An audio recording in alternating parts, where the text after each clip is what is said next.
নমস্কার, আমি অন্বেষা আবার চলে এসেছি একটা নতুন ভিডিও নিয়ে। স্কিন কেয়ারের খুব একটা ফ্যান আমি নই, কিন্তু কিছুটা হলেও তো নিজের শরীরের যত্ন নিতে হয়, তাই যতটুকুই আমি করি আজকে তোমাদের সাথে শেয়ার করব। তো এখন বাজে হচ্ছে সকাল 6:30। তো আমি ঘুম থেকে উঠেই নিজেকে একটু প্যাম্পার করছি আর কি। তো প্রথমেই আমি ক্লেনজিং মিল্ক বা ফেস ওয়াশ দিয়ে মুখটায় ভালো করে একটুখানি ক্লিন করে নিই, একটু ড্রাই করে তারপরে একটু ময়শ্চারাইজার আমি অ্যাপ্লাই করি। এখন একটু যেহেতু হালকা গরম পড়েছে তাই একটু লাইট ময়শ্চারাইজারটাই আমার বেশ ভালো লাগে ইউজ করতে। আর হাতে যেহেতু আজকে একটু সময় আছে তাই একটু ম্যাসাজ করে নিচ্ছি। যে কোনো ক্রিম দেওয়ার পরে মানে ময়শ্চারাইজার ক্রিম দেওয়ার পরে একটু ম্যাসাজ করলে ভালো হয়। তারপরে আমি দিচ্ছি সানস্ক্রিন, এটা মাস্ট, আমি সবাইকে রেকমেন্ড করব। যে সানস্ক্রিনটা তোমাদের স্যুট করে অবশ্যই একবার থেকে দুবার হলেও অ্যাপ্লাই করতে। তো তারপরে একটা লিপ বাম দিচ্ছি, কারণ লিপ বামটা শীতকালে সবারই দরকার পড়ে। তো এটা খুব একটা ব্র্যান্ডেড লিপ বাম না, কিন্তু এর গন্ধটা আমার খুব ভালো লাগে, আমি আমার পাশের দোকান থেকেই কিনেছি। ব্যাস এইটুকুই আমার স্কিন কেয়ার ছিল, এর থেকে বেশি কিছু মাখি না। আর একটু সিঁদুর পরে নিচ্ছি। যাই হোক, আমার সেলফ কেয়ার নেওয়া হয়ে গেছে, এবার যাব মেয়েকে স্কুলে দিতে। আজকের ওয়েদারটা এত ভালো লাগছে, খুব যেহেতু শীত না, তো এখন বেশ বেরোতে সকালবেলা ভালোই লাগে। এবার ঠান্ডাটা বেশ উপভোগ, এরকম ঠান্ডা হলে উপভোগ করা যায়। আজকে আমার হাজবেন্ডের কি হয়েছে কে জানে, হঠাৎ করে বলল কি চলো তো একটুখানি চা খাই। আমি তো আকাশ থেকে পড়ছি, কারণ ও সকালবেলা চায়ের দোকানে কোনো সময় ও চায়ের দোকানে চা খুব একটা খেতে পছন্দ করে না, আমি একটু জোর করি। আর সকালবেলা তো একদমই পছন্দ করে না। তো হঠাৎ করে কেন বললো বুঝতে পারলাম না, হয়তো আজকে খাওয়ার ইচ্ছে হয়েছে। আর সেই সুযোগ কি আর হাতছাড়া করা যায়?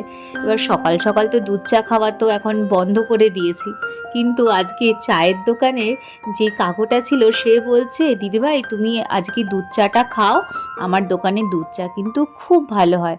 তো আমি আর না করতে পারলাম না, কারণ আমি হলাম চা লাভার। আর এই যে বিস্কিটটা দেখছো, এই বিস্কিটটা জোর করে ওই কাকুটা দিল, বলছে এটা খেয়ে তুমি আগে দেখো তাহলে বুঝবে। সত্যি এটার মধ্যে একটু বাটার ছিল, বিস্কিটটার মধ্যে খুব ভালো লাগছিল খেতে। তো আমার বরকে বললাম এই যে চা খাচ্ছি এটার একটা প্রমাণ তো আমাকে রাখতেই হবে, তুই আমাকে চা খাওয়াচ্ছ সকাল সকাল, তাই আমার একটা ভিডিও শিগগিরই করে দাও, কারণ এই ভিডিও পাওয়া খুবই দুর্লভ। চা খেতে খেতে আমার হঠাৎ করেই নিজের কলেজের কথা মনে পড়ে গেল, কারণ বন্ধুরা মিলে এই চায়ের একটা দোকানে বসেই আমরা গল্প করতাম। তো আমাদের চা খাওয়া হয়ে গেছে, এখন একটু বাজার করব, টুকটাক সবজি বাজার। আজকে ভাবছি একটুখানি শাক কিনবো, কারণ মেয়েকে চেষ্টা করি প্রত্যেক দিনে কিছু না কিছু শাক খাওয়ানোর, লাল শাক হোক, কলমি শাক হোক, পালং শাক হোক। আমার মেয়ের ডায়েটে আমি শাক রাখার চেষ্টা করি প্রতিদিনই পারলে। আর এই যে দেখো পুদিনা পাতা, একদম ফ্রেশ, তাই না? আর আজকে হঠাৎ চোখটা এই সর্ষে ফুলের দিকে গেল, এই যে হলুদ হলুদ রঙের দেখছো, এইটার না বড়া খায়। তো একবার আমার কাকি শাশুড়ি আমাকে এই ফুলের বড়া করে দিয়েছিল, আমি খুব ভালো খেয়েছিলাম, তাই আজকে আমরাও একটু নিলাম। কিন্তু এবার হয়েছে কাণ্ড, গতকাল রাতে আমি এই সবজিগুলো গাজর বিট কেটে রেখেছিলাম, কারণ আজকাল সপ্তাহে 3 দিন এর জুস করে আমি খাচ্ছি। যেন গেল বছর শীতে আমি এই জুসটা প্রত্যেক দিনই প্রায় খেতাম। সত্যি বলছি এত উপকার হয়, স্কিনটা সত্যিই ভালো থাকে, আমি একদম হাতে নাতে প্রমাণ পেয়েছি। তবে এই বছরটা আমার খুব একটা প্রতিদিন বলতে গেলে খাওয়া হয় না, সপ্তাহে 3 দিন করে খাচ্ছি। কিন্তু আজকে হঠাৎ করে দুধ চা খাওয়ার পরপরই আমার মনে পড়লো আমি তো কেটে রেখেছি, তাই কাঁটা সবজি আর কতদিন রাখবো, তাই 1.5 ঘন্টার মতন একটু গ্যাপ দিয়ে এই জুসটা আজকে করে খেলাম। তবে এই জুসটা কিন্তু খালি পেটে খেতে হয়, আমি যখনই খাই আমি একদম খালি পেটে খাই। আজকে শশা ছিল না, কিন্তু শশাও এর মধ্যে ইনক্লুড করতে হয়, আর সাথে একটা পাতি লেবু চিপড়ে দিতে হয়। অবশ্যই তোমরা ট্রাই করো, কিন্তু খালি পেটে, বারবার বলছি খালি পেটে খাবে, অবশ্যই ট্রাই করো। খালি পেটে খেলে উপকারটা অনেক বেশি হবে, আর দুধ চা খেয়ে তো একদমই না। আজকে আমার রুটিনের একটু ভুল হয়ে গেছে।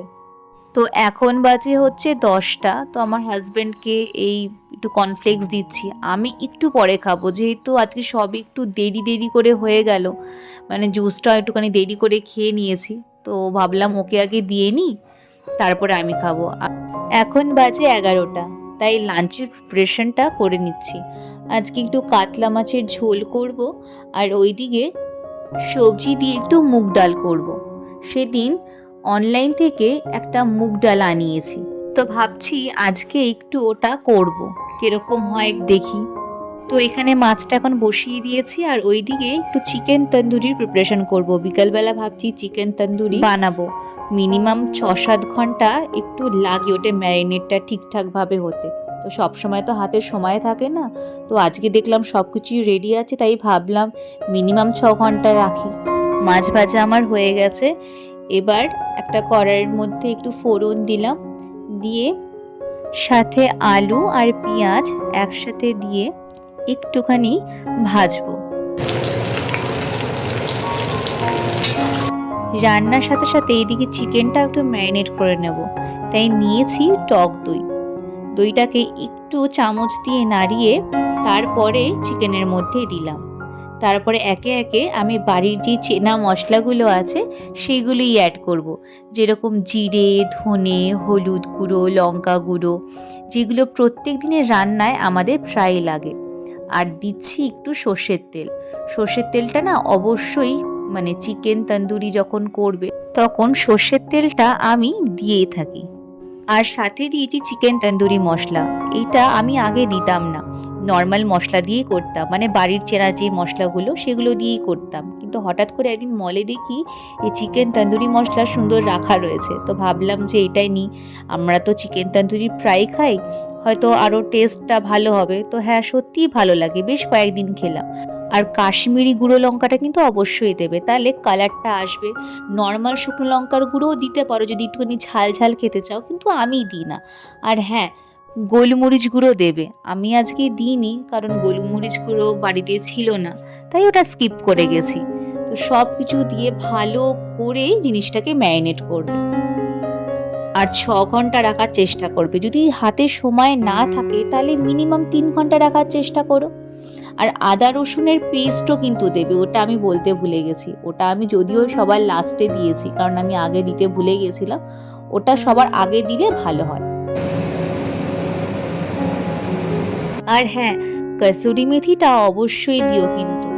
আমি যেন কসুরি মেথি ফ্রিজের মধ্যে রাখি, ভালো করে গার্ডার দিয়ে আটকে নিয়ে ফ্রিজে সুন্দরভাবে রেখে দিই, কিচ্ছু হয় না আমার। এটা বেশ অনেক দিন হলো, গন্ধটাও না অ্যাজ ইট ইজ রয়েছে। তো অনেক মশলাও যেটা একটু বেশি বেঁচে যায় আমি যেন ফ্রিজের মধ্যে রাখি। সত্যি বলছি, ট্রাই করে দেখো, অনেক দিন ভালো থাকে। হ্যাঁ, অবশ্যই এক্সপায়ার যেন না হয়ে যায়। মশলার যদি বড় প্যাকেট থাকে, অনেক সময় হয়তো বাইরে রাখলে জিনিসটা হয়তো নষ্ট হয়ে যেতে পারে, তো ফ্রিজে রাখার চেষ্টা করো। তবে হ্যাঁ, এয়ার টাইট যেন থাকে, মানে কোনোভাবে যেন হাওয়া না ঢোকে। ভালো করে গার্ডার দিয়ে পেঁচিয়ে একটা কৌটোর মধ্যে রাখতে পারো। এটা আমি আমার দিদার কাছ থেকে শিখেছি। আমার দিদা মানে এরকমভাবেই মশলাগুলো, মানে বড় বড় প্যাকেট আনে, তো ওইভাবে রাখে। ছোট প্যাকেট হলে দরকার নেই, কারণ সেটা তো তাড়াতাড়ি শেষ হয়ে যাবে। কিন্তু হয়তো দেখা গেল কোনো কিছুর হয়তো বড় প্যাকেট নিয়ে আসলে, তখন তোমরা ফ্রিজের মধ্যে স্টোর করে রাখতে পারো, একদম ঠিক থাকে। তো এই যে আমার ম্যারিনেট করা হয়ে গেছে, এবার এটাকে ভালো করে ঢাকা দিয়ে আমি ফ্রিজের মধ্যেই রাখবো, যেহেতু বিকেলবেলা করব। তো আমার মোটামুটি 6 ঘন্টা 7 ঘন্টা হয়েই যাবে। আর এখানে একটু মশলা দিয়ে নিয়ে একটু কষিয়ে নিচ্ছি, মানে মাছের ঝোলটা এদিকেও তো কমপ্লিট করতে হবে। আর এইদিকে আমার মাছের ঝোলও হয়ে গেছে। এবার এক এক করে মাছ দিয়ে একটু ঢাকা দেব। আর ওইদিকে করব একটুখানি মুগ ডাল। এই যে এই মুগ ডালটাই অনলাইন থেকে আনা হয়েছে, এটা দিয়েই আজকে করব। একটুখানি ভেজিটেবলসও দেব। মুগ ডালটা একটুখানি ভেজে নিয়ে এখন একটু সেদ্ধ করতে বসিয়েছি।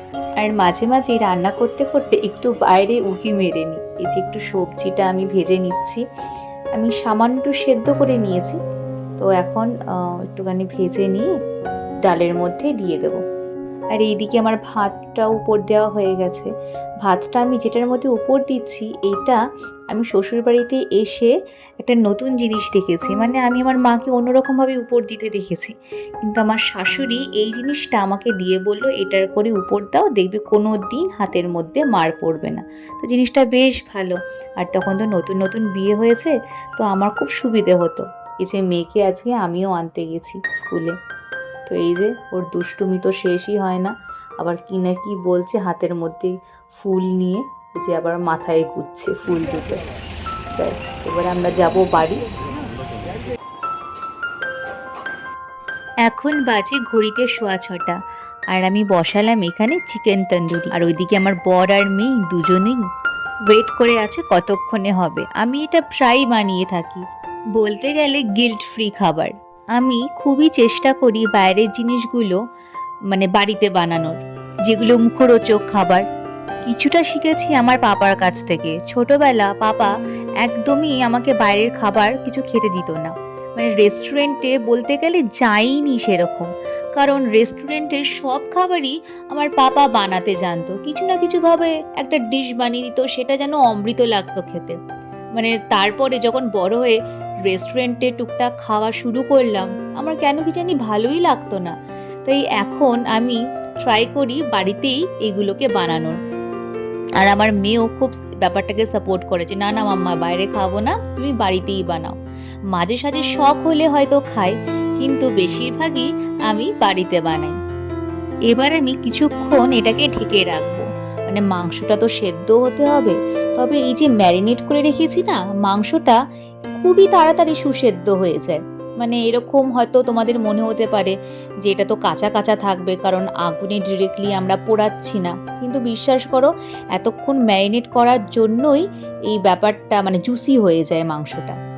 ভিডিওতে তোমাদের কিরকম লাগছে আমি জানি না, কিন্তু খুব ভালো লাগে খেতে।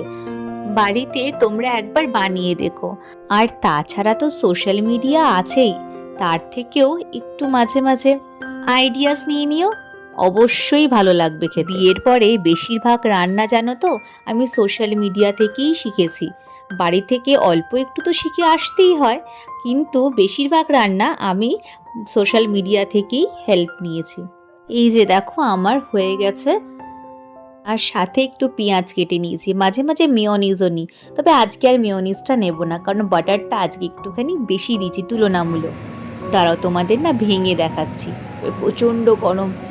আবারে এই যে দেখো একদম ভেতরটা জুসি, কি সুন্দর, আর সুন্দরভাবে ভেঙে গেছে দেখো, একদম নরম হয়ে গেছে মাংসটা। তাহলে এখন ওদের জন্য নিয়ে যাই, ওয়েট করে বসে আছে যে। এখন বাজে ঘড়িতে রাত 8টা, মেয়েকে নিয়ে একটু পড়তে বসেছি। ও এখন স্কুলের হোমওয়ার্কগুলো করবে। স্কুল থেকে হোমওয়ার্কটা দিলেও অ্যাটলিস্ট ওর মনে ভয় থাকে যে হোমওয়ার্কটা আমাকে কমপ্লিট করতে হবে, নাহলে ম্যাম বকবে। না হলে তো এমনি পড়তে তো বসতেই চায় না। এই যে এখন বসেছে কার্টুন দেখতে, আবার একটু টিভি দেখতে না দিলে হবে না। মাঝে সাঝেই দিই, যদিও টিভি দেখতে বেশি দিই না, একটু না দিলে তো আবার মনটা ভালো হয় না। তাহলে চলো ও এখানে কার্টুন দেখুক, আর আমি যাই ডিনারটা রেডি করতে, কারণ এখন অনেকটাই রাত হয়েছে। এখন থেকে স্টার্ট না করলে আবার 11টার মধ্যে এটাকে ঘুম পাড়াতে পারবো না, তার আগে তো কিছুতেই ঘুমাবে না। তো আমার গল্প আমি আজকে এখানেই শেষ করছি, দেখা হবে অন্য কোনো গল্প নিয়ে। ভিডিওটা ভালো লাগলে অবশ্যই লাইক করো, কমেন্ট করো, আর এরকম নতুন নতুন ভিডিও দেখার জন্য অবশ্যই আমার এই ছোট্ট চ্যানেলটিকে সাবস্ক্রাইব করো। আজ তাহলে আসি, টাটা।